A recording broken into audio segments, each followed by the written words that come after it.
कीर्ति नादानुसंधान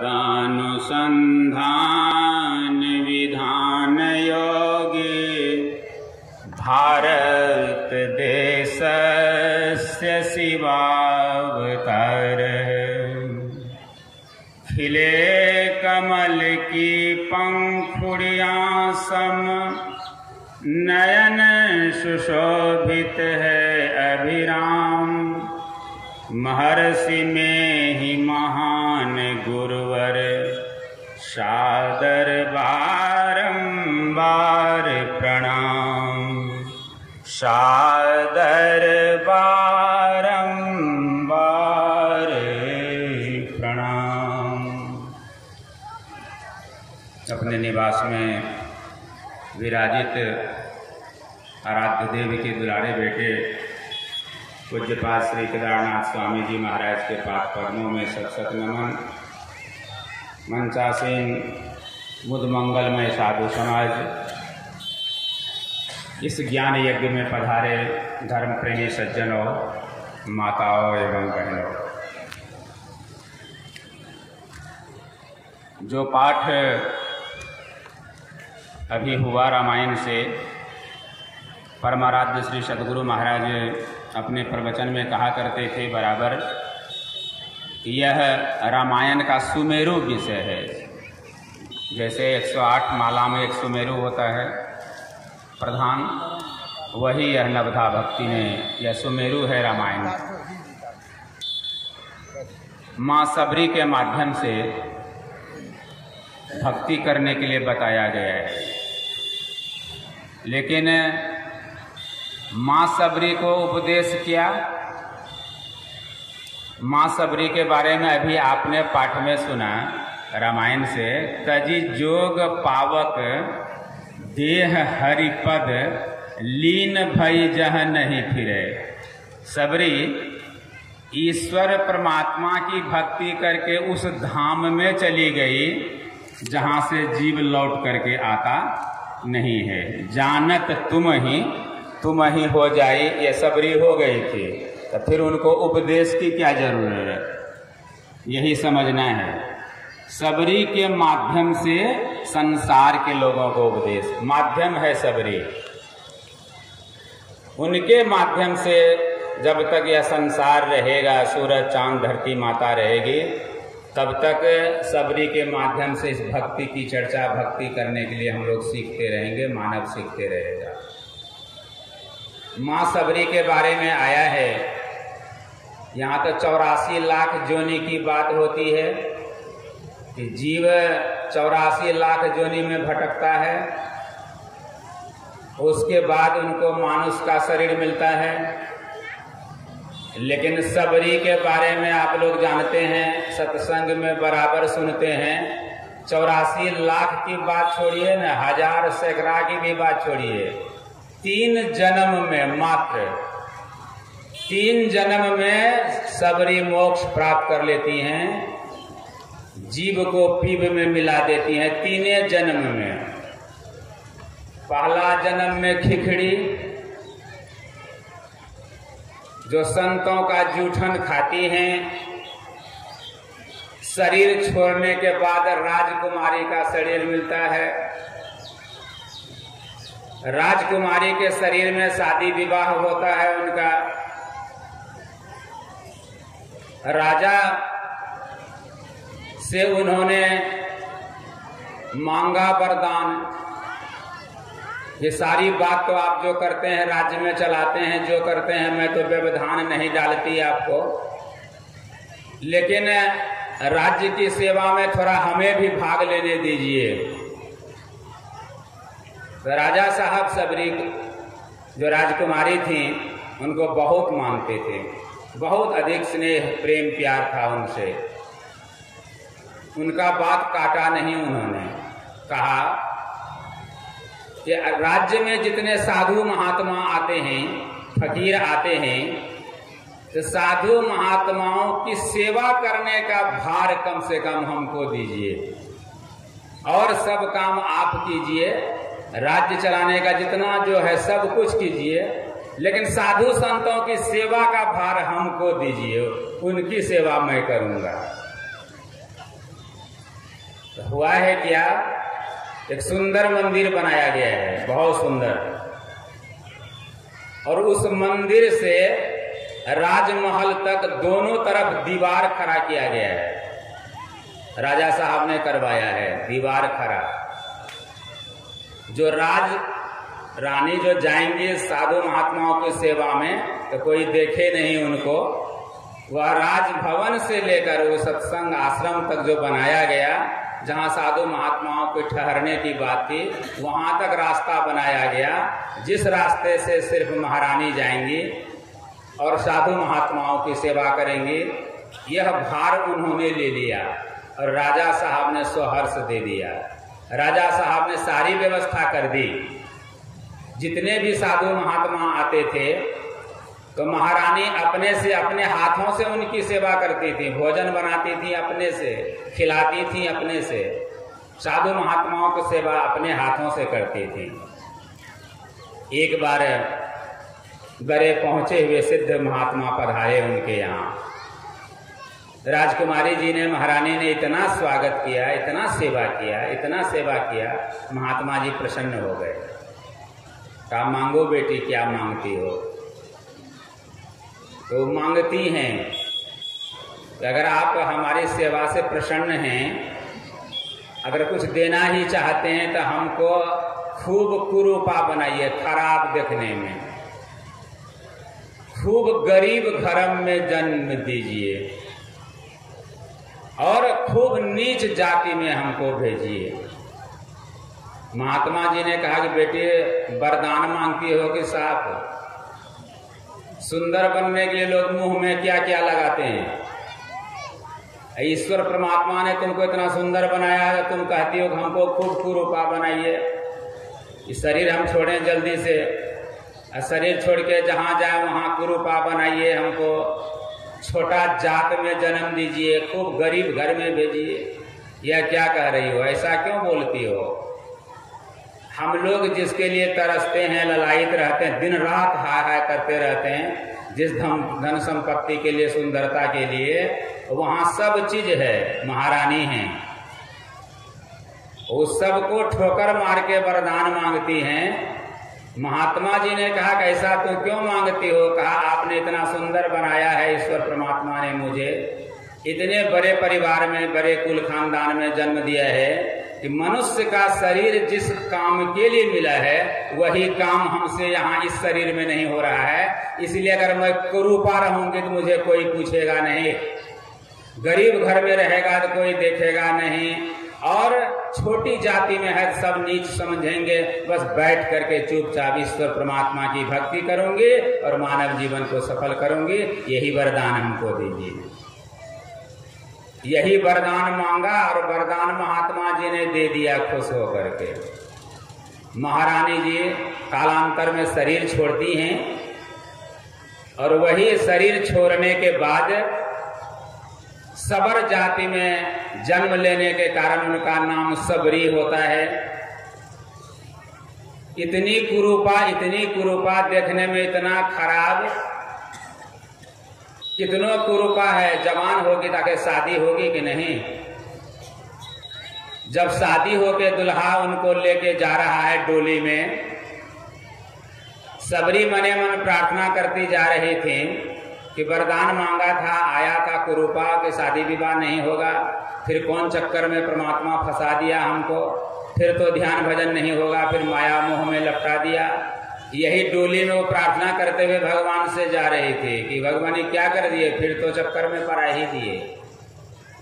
कहार थक जाता है, डोली रखता है जंगल में, वह जो डोली में कपड़ा लटका हुआ था सामने, थोड़ा सा कपड़ा हटा करके सबरी बाहर देखती है कि हम कहाँ हैं, कहाँ डोली रखी गई है। अभी तक जो शादी मंडप पर हुआ था, न तो दुल्हा ने दुल्हन का मुंह देखा था, न दुल्हन ने दुल्हा का मुंह देखा था। घूंघट में शादी हुई थी। यहाँ जंगल में डोली का कपड़ा हटा करके जैसे सबरी बाहर देखती है, निहारती है कि सामने में दुल्हा खड़ा था। बस दुल्हा का नजर दुल्हन पर, दुल्हन का नजर दुल्हा पर यहीं पड़ता है जंगल में। नजर पड़ना था, देखना था दुल्हा को दुल्हन को। जैसे देखा दुल्हा जो भागा वहां से भागते रह गए। देखने के साथ डोली जंगल में रखा हुआ है, दुल्हा भागा छोड़ करके, भागा तो फिर लौट करके आया ही नहीं। अब डोली कहाँ जाएगी? कहार ने पूछा कि डोली कहाँ ले जाऊं? कहा माँ बाप ने जन्म दिया था, बड़ी हुई जवान हुई, शादी करा दिया, हमको विदा कर दिया अपने घर से, माता पिता का घर समाप्त। और जहां जाना था, जिसके हाथों में मुझे सौंपा था, शादी के बाद जहां जाऊंगी, दूसरा जन्म जहां होगा, वह भी जो हमको ले जा रहा था वह भी छोड़ करके भागा। वह भी घर हमारा समाप्त, माता पिता का भी घर समाप्त, ससुराल भी समाप्त। कहार उतर गया डोली पर से, कहा तू अपना डोली लेकर के जा और मैं भी अब जाती हूँ। कहार को खाली हाथ भेज दिया और जंगल में सबरी चली जाती हैं। जाते जाते जाते मातंग ऋषि का आश्रम मिलता है। उसी मातंग ऋषि के आश्रम के बगल में वह ठहरती हैं। छिप छिप करके मातंग ऋषि का सेवा करती हैं, कुटिया को झाड़ू बुहारू देती हैं। सब जब सोए रहता है तो राते में जाकर झाड़ू बुहारू लगा देती हैं, बर्तन उर्तन सब मल देती हैं। तो सेवक जब सवेरे उठता है, देखता है सब जगह झाड़ू बर्तन उर्तन सब साफ। ये क्या हो गया, हमारा सेवा कौन छीन लिया? कि कई दिन तक ऐसा होता रहा। अंत में जब वे लोग मातंग ऋषि के सेवक सब रात भर जगे रह गए, तब सबरी पकड़ा गई। उसको मातंग ऋषि के श्री चरणों में पेश किया गया, लाया गया कि गुरुदेव यही हम लोगों का सब सेवा ले लेती है, रात में आकर के चौका बर्तन जो है सब सेवा कर देती है, यही है वह। तो मातंग ऋषि जो त्रिकालदर्शी थे, वो तो सब कुछ जान गए कि सबरी कौन है, कहाँ से आई है, सब कुछ। शिष्यों को कहा कि छोड़ दो, जो कुछ करता है करने दो इसको। और वहीं रहकर सबरी मातंग ऋषि ने भजन भेद दिया है, दीक्षा ग्रहण किया है, जो दीक्षा का कार्यक्रम आज भी हुआ। यही भजन भेद, जो भजन भेद लेकर के ईश्वर परमात्मा की भक्ति नहीं करेंगे, बिना सीखे बिना भजन भेद लिए भक्ति करेंगे आप, तो आपकी भक्ति पूरी नहीं होगी। यह अकाट्य है, जीवन भर भक्ति करते रहिएगा। जब तक सीखिएगा नहीं किनकी भक्ति करेंगे, कैसे करेंगे, तब तक भक्ति आपकी अधूरी रह जाएगी। मातंग ऋषि की शिष्या बनी सबरी, ध्यान भजन करने लगी। ध्यान भजन करके कहाँ पहुंची वो हम आप सब जानते ही हैं। उसके बाद उसके गुरु का समय हो गया संसार से जाने का। कहा बेटी हम अब जाएंगे, हमारा संसार में जितना दिन के लिए शरीर में रहना था रह गए, अब हमारी विदाई का समय हो गया, हम शरीर छोड़ेंगे। सबरी ने कहा गुरुदेव से, गुरुदेव अगर आप शरीर छोड़ेंगे, आप जाना चाहते हैं, तो आपके बिना मैं एक क्षण भी नहीं रह सकती। आप अगर जाना चाहते हैं तो मैं रोकती नहीं, लेकिन आप अपने जाने से पहले हमको जाने की अनुमति दे दें। देखिए क्या है जीवन, मरना जीना अपने हाथ में। सबरी कहती हैं पहले हमको जाने की अनुमति दे दीजिए। मातंग ऋषि ने कहा कि बेटी तुमको अभी जाने का अनुमति नहीं मिलेगा। जिस ईश्वर परमात्मा के निर्गुण निराकार की भक्ति करके तू धन्य कर ली जीवन को, वही परमात्मा, वही ईश्वर सगुण रूप में धरती पर आ रहे हैं। जिस ईश्वर का निर्गुण निराकार की भक्ति करके जीवन धन्य कर ली, तजी जोग पावक देह हरिपद लीन भई जहां नहीं फिरी, वहां चली गई तुम। वही ईश्वर, वही परमात्मा संसार की भलाई के लिए अवतार लेने वाले हैं। धरती पर आएंगे, उनका नाम राम होगा, अयोध्या में जन्म लेंगे। उनके पिता का नाम राजा दशरथ होगा, माँ का नाम कौशल्या होगा। सब बात सुना दिया। शादी होगी उनकी राजा जनक की बेटी सीता से। 14 वर्ष के लिए उनको वनवास होगा, जंगल जाएंगे वनवास में। वनवास में रहेंगे, वहां उनकी भार्या सीता को रावण हर करके लेके चला जाएगा लंका। अपनी पत्नी को खोजते हुए भगवान तुम्हारे आश्रम में पधारेंगे। आज वही समय है जो पाठ में आपने सुना। आज भगवान, कितना दिन इंतजार करना पड़ा सबरी को भगवान के आने की? 11,000 वर्ष। 11,000 वर्ष तक सबरी इंतजार कर रही हैं कि आज आएंगे भगवान, आज आएंगे भगवान, आज आएंगे भगवान। टीवी में हम लोग देखते हैं, रोज फूल बिछाती हैं रास्ते में, रोज फल तोड़ तोड़ करके लाती हैं, आज भगवान आएंगे, आज भगवान आएंगे। आज 11,000 वर्ष पूर गया, भगवान पधार गए, आ गए हैं भगवान। यहीं से अभी का पाठ शुरू होता है। भगवान आते हैं, सबरी कहती हैं, केही विधि स्तुति करम तुम्हारी, अधम जाति में जरमति भारी, अधम अधम अधम अति नारी, तीन मह मैं अति मंद अगाई, कह रघुपति सुनु भामिनी बाता, मान हूं एक भगति कर नाता, जाति पाति कुल धर्म बराई, धन बल परिजन गुण चतुराई, भगतिहीन नर सोहहि कैसे, बिनु जल बारिद देखिए जैसे। कितनों सुंदर हैं आप, कितनों ऊंचे कुल में जन्म ले लिया, लेकिन अगर ईश्वर परमात्मा की भक्ति आप में नहीं है तो आप कैसे हैं? बिनु जल बारिद देखिए जैसे। आकाश में बिना पानी का मेघ जैसे देखने में शोभाहीन लगता है, बस वही आपका जीवन है, निरस जीवन। अगर आप भक्ति नहीं करते हैं, कितनों उच्च कुल में, कितनों उच्च जाति में, कितनों अमीर घर में जन्म लिए, ईश्वर परमात्मा की भक्ति नहीं किए, तो कह दिया भगवान ने, नर सोहाई कैसे, तो बिनु जल बारिद देखिए जैसे। सबरी माई को भगवान कहते हैं अगले कड़ी में, नवधा भगति कहूं तो ही पाही, सावधान सुनु धरु मन माही। सुनाने वाले साक्षात भगवान, सुनने वाले कभी जोग पावक देह हरिपद, जीव को पीव में मिलाने वाली सबरी साक्षात परब्रह्म परमात्मा, सुनाने वाले भी परमात्मा, दोनों। सुनाने के बाद कहते हैं क्या? सावधान सुनो। आए हैं बैठ करके सत्संग सुनने के लिए, कितना सावधानी होती है शरीर यहाँ, ध्यान कहाँ कहाँ है पता नहीं। भगवान सबरी को कहते हैं सुना रहा हूं लेकिन सावधान होकर के सुनो। भगवान सबरी को सावधान होकर सुनने के लिए कहते हैं और भक्ति प्रारंभ करते हैं। कहाँ से भक्ति प्रारंभ करते हैं? प्रथम भगति संतन कर संगा। यही संसार के लोग फैल होते हैं। हमारा सनातन धर्म यही रसातल चला जाता है। यही बात कोई भगवान की मानता ही नहीं। प्रथम भगति संतन कर संगा। भक्ति का प्रारंभ संतों के संग से, उनके श्री चरणों से। लेकिन लोग संत के श्री चरणों में नहीं जाएंगे, प्रथम भक्ति नहीं करेंगे, सीधे धूप अगरबत्ती संग फूकना शुरू करेंगे। भक्ति पूरी कभी होगी? भगवान की बात मानिएगा कि नहीं? बेटा है, बाप जो कहता है एक को बात नहीं मानता है। अब बेटा रसगुल्ला लेके बाप को खिलाने जाएगा, देगा चमेटा कि नहीं? ये खोटो बात कहते तो मानते नहीं, और रसगुल्ला क्या मुंह में ठूसने के लिए आए हो? तो भगवान जो बात कह रहे हैं भक्ति करने के लिए, कहाँ से भक्ति का प्रारंभ? वह तो होता ही नहीं है। तो धूप अगरबत्ती घंटी बजाने से क्या होने वाला है? प्रथम भगति संतन कर संगा। संतों के श्री चरणों में आना होगा।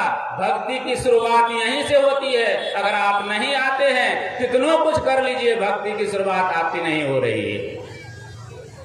सिख पंथ के पहले गुरु थे नानक देव जी महाराज।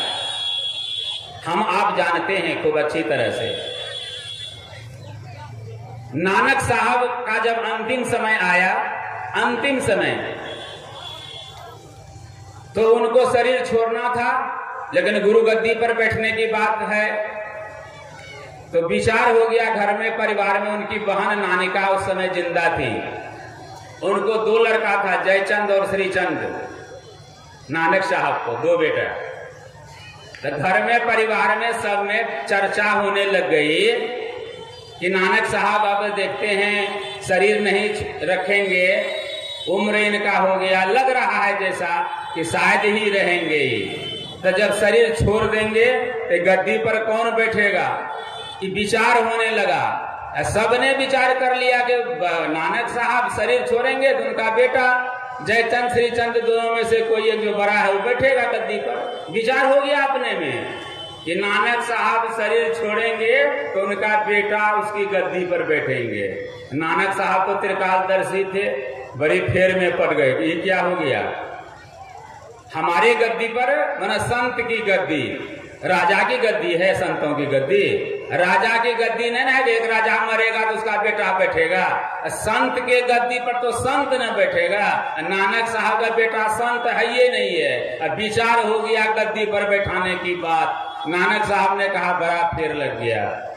अब उन्होंने क्या किया कि अपना रूप पागल वाला बना लिया। पागल वाला रूप बना लिया। संत भी कहीं पागल होते हैं, लेकिन उन्होंने बना लिया। यही गुरुदेव ने भी किया था आखिरी आखिर में। जो हमारे पुराने सत्संगी हैं वे खूब बढ़िया से जानते हैं। पागल वाला रूप देख लिया, सब जान गया कि नानक साहब पागल हो गए। वैसा वैसा ही काम ही करता था। चाबी का गुच्छा पैखाना में गिरा दिया, लेटरिन रूम में, पैखाना के हौद में चाबी का गुच्छा गिरा दिया। अब सबको कहता है बेटा हमारा चाबी का गुच्छा पैखाना में गिर गया, निकाल दो निकाल दो। अब पैखाना के कुंड से चाबी का गुच्छा कौन निकालेगा। अब नानक साहब सबको कहते हैं कि चाबी का गुच्छा निकाल दीजिए, चाबी का गुच्छा निकाल दीजिए, कोई नहीं निकालता है। एक चेला था, उसका नाम था लहना। वो पागलो नानक साहब बने थे तो लहना उनके छाया से दूर नहीं होता था। जो पागल की अवस्था में भी नानक साहब जो कहते थे वो सब करता था, चाहे जैसे कहे जो कहे सब करता था। चाबी का गुच्छा गिर गया, बेटा को कहा बेटा चाबी का गुच्छा निकाल दो। भला चाबी का गुच्छा निकालेगा जयचंद श्रीचंद। और सेवक सबको कहा, कोई ने निकाला चाबी का गुच्छा।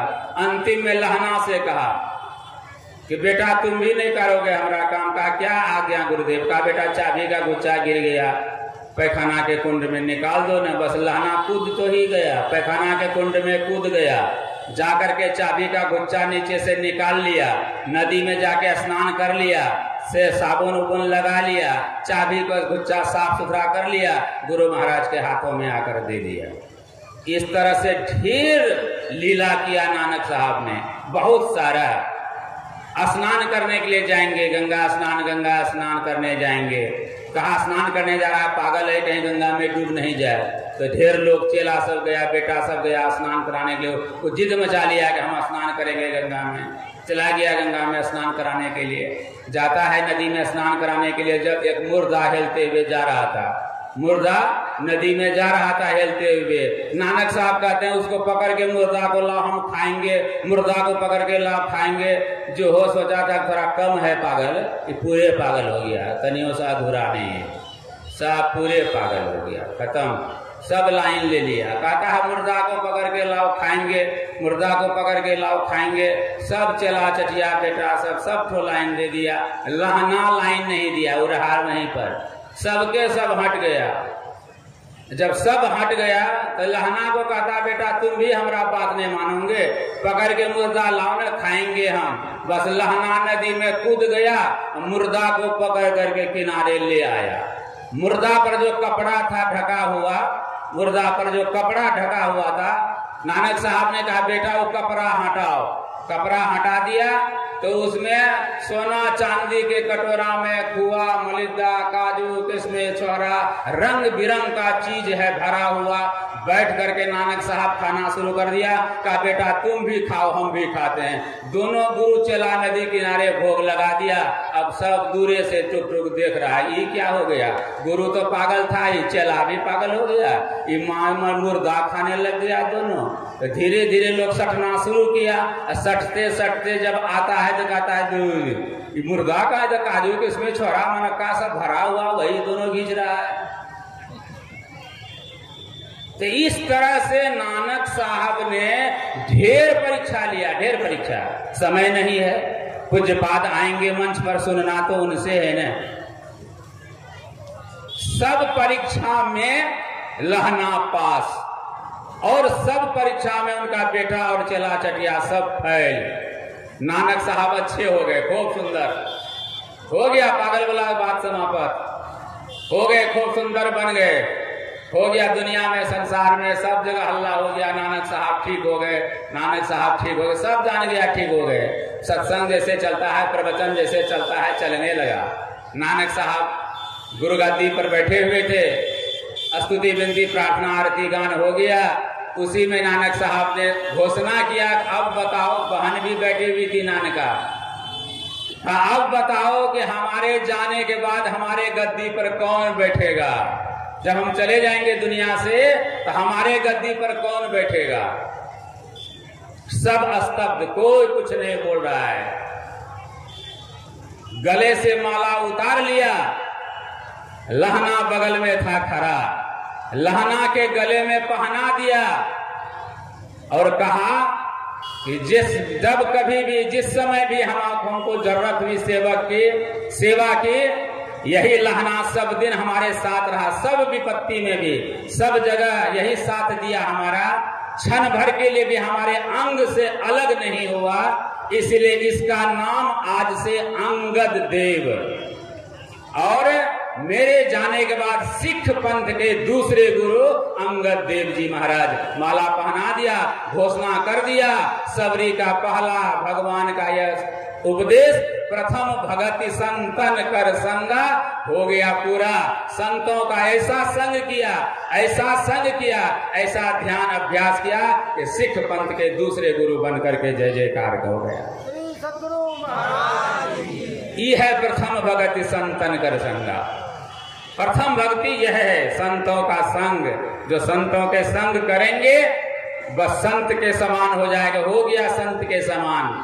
हमारे गुरुदेव का महर्षि संत सेवी परमहंस जी महाराज ने ऐसी सेवा की, ऐसी सेवा की, ऐसी सेवा की कि गुजरने के बाद संत मत के दूसरे गुरु हमारे महर्षि संत सेवी परमहंस जी महाराज बन गए।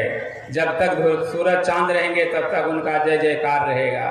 रामकृष्ण परमहंस देव जी महाराज का स्वामी विवेकानंद ने ऐसी सेवा की, ऐसा अंग बन करके रहा कि रामकृष्ण परमहंस के बाद रामकृष्ण परमहंस के बाद विवेकानंद ने उनका नाम जय जयकार कर दिया। यह है प्रथम भगति संतन कर संगा, जो संतों का संग करेंगे, उनके आदेश उपदेश के अनुसार अपने को चलाएंगे। कि जो संत हैं जैसे कर ले आप समान, वो अपने समान कर देता है, लहना को भी अपने समान कर दिया। यह हुआ प्रथम भगति संतन कर संगा। दूसरी रति मम कथा प्रसंगा, जहाँ कथा प्रसंग हो, मतलब भगवान की जहाँ चर्चा हो, सत्संग हो, वहाँ कैसे रहना चाहिए, कैसे सुनना चाहिए। तो दूसरी रति मम, अपने को उसमें आहूत कर दीजिए। जहाँ आप बैठे हैं सत्संग में तो एक क्षण के लिए भी सूरत ख्याल इधर से उधर नहीं जाना चाहिए। सत्संग में अपने को आहूत कर दीजिए। किस तरह? नरसिंह मेहता की तरह। बेटी की शादी है, घी घट गया है, जा रहा है बाजार घी लाने के लिए, पैसा भी पूरा नहीं, इतना गरीब है। रास्ते में सत्संग हो रहा है, महात्मा प्रवचन कर रहे हैं, बस जाता है, देखा सत्संग हो रहा है, घी का टीना रखता है, घी का टीना वहीं रखता है, सत्संग में बैठ जाता है, बैठ जाता है तो बैठ जाता है। हो रहा है सत्संग प्रवचन की गंगा में गोता लगा रहा है नरसिंह मेहता। यहाँ बारात दरवाजे पर है, बारात दरवाजे पर है, रसोईया खाना बनाने वाला छटपट कर रहा है कि घी आएगा तब न पूरी छनेगी, तब न बाराती को खिलाया जाएगा। और यहाँ तो घी का पते नहीं है, तो छटपट छटपट हो रहा है, और वो तो मस्त होकर के सत्संग सुन रहा है। वैकुंठ लोक में भगवान का सिंहासन डोल गया। अपने सेनापति अक्रूर जी को बुलाया। आए अक्रूर जी। भगवान ने कहा कि कुछ देख रहे हैं? अक्रूर जी कहा हाँ प्रभु। क्या? कहा नरसिंह को देख रहे हैं, बारात दरवाजे पर है, बेटी का शादी होने वाली है वहां, और जा रहा है घी लाने के लिए। बैठ गया है सत्संग में, बैठ गया है, उसको ये होश हवास नहीं, एक बारात दरवाजे पर है। तो कहा भगवान क्या करेंगे? कहा क्या करेंगे क्या, उसको कोई गम फिक्र है? वो तो मस्त है सत्संग में, अब जाना होगा, घी पहुंचाना होगा। तो कहा भगवान पहुंचा देते हैं, कहा आपको नहीं, घी का टीना लाइए, हमको अपने से जाना होगा।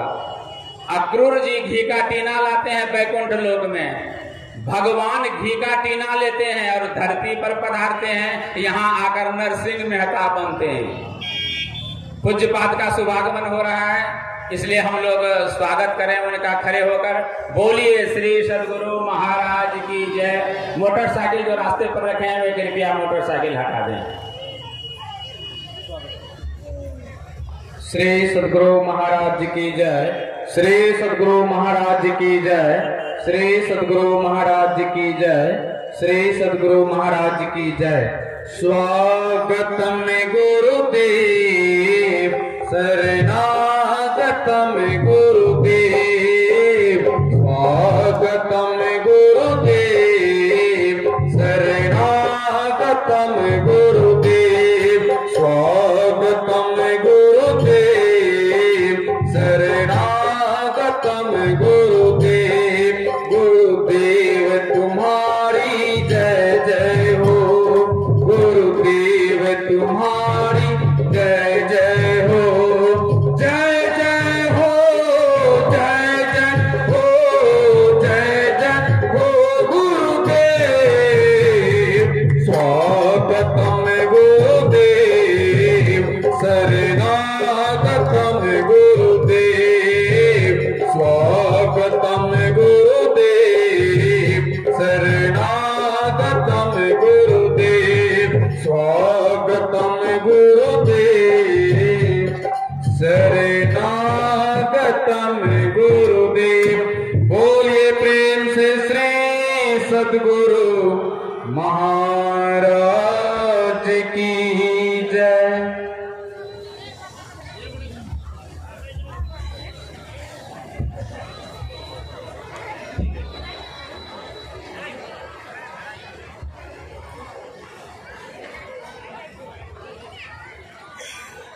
शोरगुल हम लोग शांत कर लें।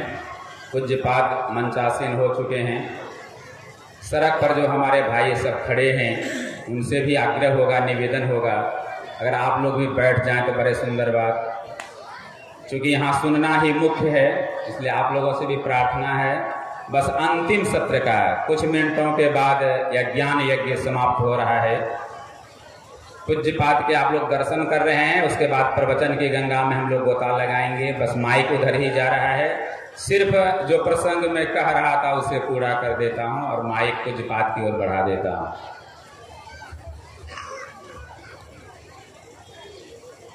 भगवान को वैकुंठ लोक से घी का टीना लेकर आना पड़ा धरती पर। भगवान आते हैं, नरसिंह मेहता का रूप धारण करते हैं और घी का टीना पहुंचाते हैं नरसिंह मेहता बनकर। सारा यहाँ बारात की जो सेवा होनी चाहिए थे भगवान अपने से रहकर सब कुछ किए। बेटी की विदाई तक हो गई, वहां नरसिंह मेहता सत्संग कर रहा है, सुनिए रहा, बैठा हुआ है वहां।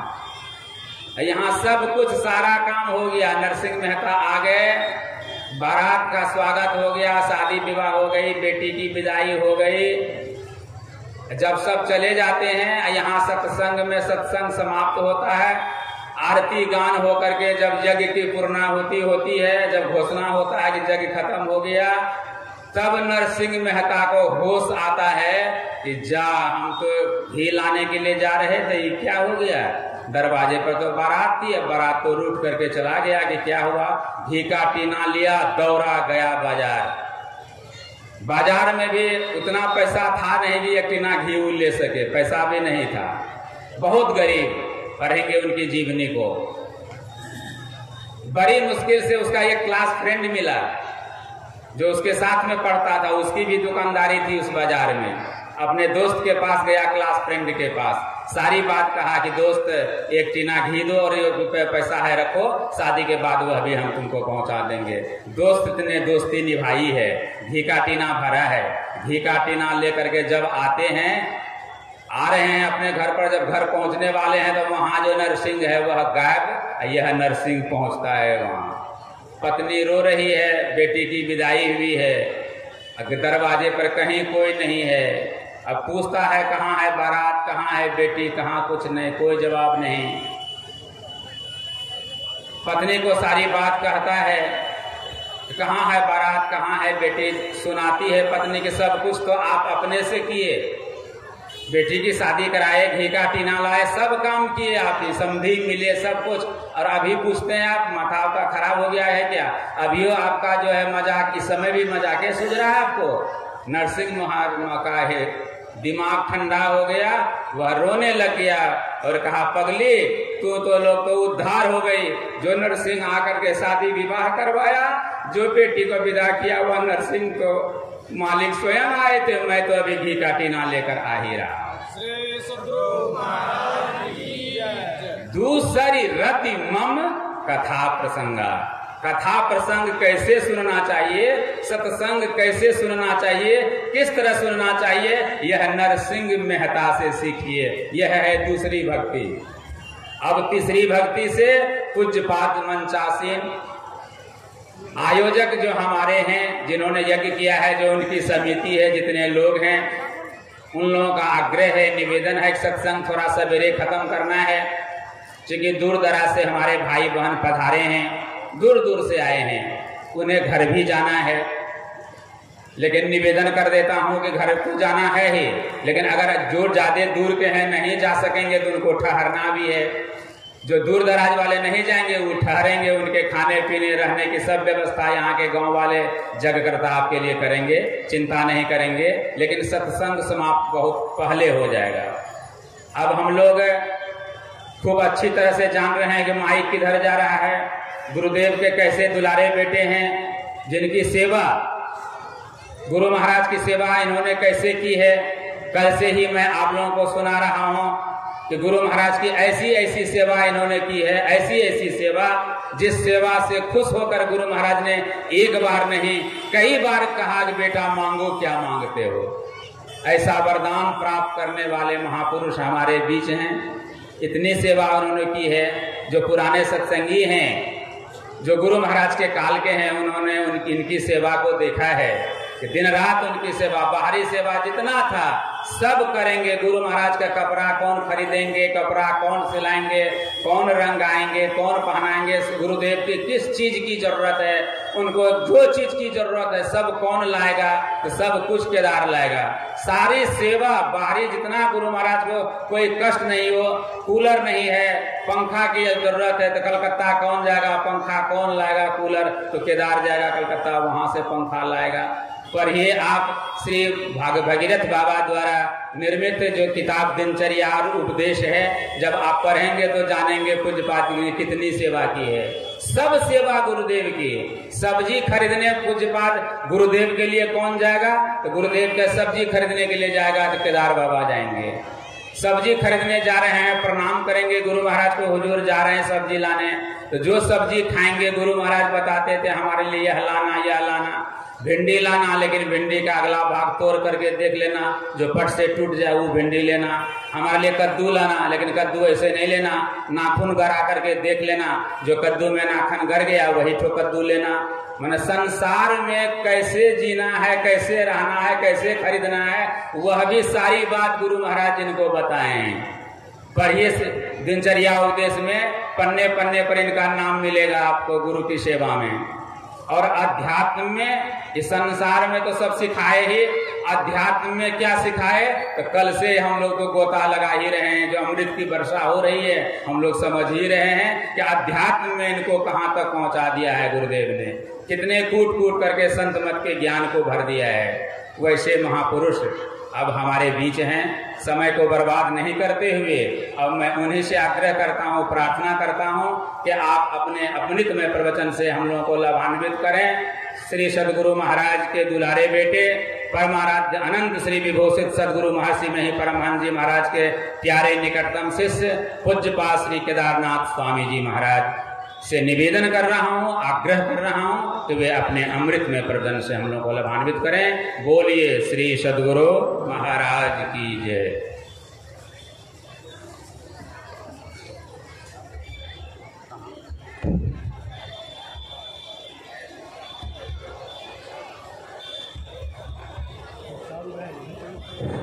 हमारे भाई सब जो हैं थोड़ा सा आगे बढ़ जाइए। पीछे बहन सब रोड तक चली गई हैं, इधर भी भर गया उधर भी भर गया। तो भाई साहब सब आप लोग जो बैठे हैं इतना दूर दूर बैठे हैं।